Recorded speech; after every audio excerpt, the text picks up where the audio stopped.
Don't forget to subscribe for more. What happened next at Kingston Cafe? After Gorden Ramsay's intervention at Kingston Cafe, Keone left the restaurant to focus on his education, and Una took over by firing all the old staff and hiring new chefs and servers, including Christy. Gorden praised the new food, calling it fresher, more delicious, and spicier. Following the show, Yelp and TripAdvisor reviews remained mixed, with some praising the food while others criticized the service. The restaurant closed in November 2012 but reopened in November 2013 with a new dance floor, expanded bar, and new menu items, along with themed nights. The cafe reduced its operating hours to Thursday through Saturday evening service. Kingston Cafe closed as a restaurant in August 2018, transitioning to catering and event services.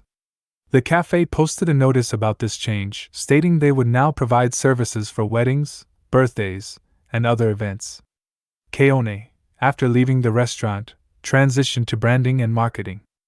Kingston Cafe aired on April 15, 2011, and the episode was filmed in January 2011 as part of Kitchen Nightmares Season 4, Episode 8.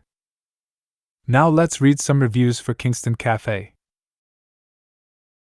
Been going to this place since they got there, have been super pleased until the last 2 times. I don't know if they lost their lease and someone else picked it up, but there's definitely another culture of people running this place, and the food shows it sucked, absolutely horrid. I went recently, several months back, but still, with a couple friends simply because I saw it on Kitchen Nightmares, as I assumed the case to be with most people.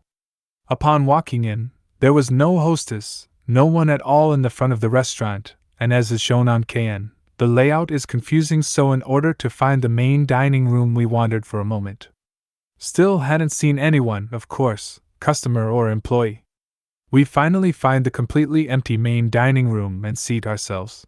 After a moment of us talking about how strange it was that we hadn't seen an employee, a man appeared from what I assume is the kitchen behind the bar.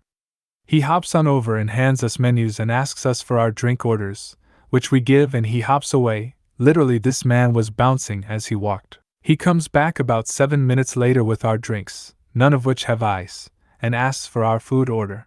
We ask for the patties, they're out. We ask for about 3 or 4 other items, all completely out.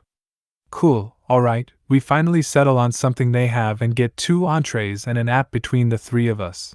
Mind you, all of this food is priced above $15 including the apps, and the menus clearly have little stickers of these higher prices tacked over the lower prices originally printed on the menu. They seem to be trying to force revenue in a slow period by raising the prices almost unreasonably. Whatever, we waited about 45 minutes for our 2 entrees and app. Bear in mind that, once again, we're the only people in here. I believe the man that took our order was also the only cook, but in the span of time for our food to cook, we saw the man exit the kitchen through the dining room and go outside 3 times, I assume to smoke, which no judgment at all on the smoking, but really? While you're cooking for the literal only customers in the building? Anyway, we got our food and it was lukewarm, but I suppose at least edible and somewhat tasty? It wasn't the worst, but I honestly wouldn't go back for it. Then came time to pay. He swiped the first card and the machine tried to read it only to completely shut down. We didn't have cash, so we said we would wait for it to restart and turn back on. He said he wasn't gonna turn it back on. What? Not that he couldn't get it on, no, that he would not try. He then told us that 2 of us had to stay in the restaurant, while the 3rd found a bank and withdrew cash. I left my friends there, drove around for 5 minutes to find an ATM, took the fee for using an ATM that was not my bank, drove back and handed him the money, and he took it and put it in the register and said, "Thanks." He did not even give me my change, of over $11, mind you, and simply took it as his tip, so I said, "My change, please." And he huffed and puffed and opened the register back and gave me my change, counting out the change coin by coin quite loudly and angrily, and handed it to me and told me that they were closing for the night, at 6:30 in the evening? So we had to go.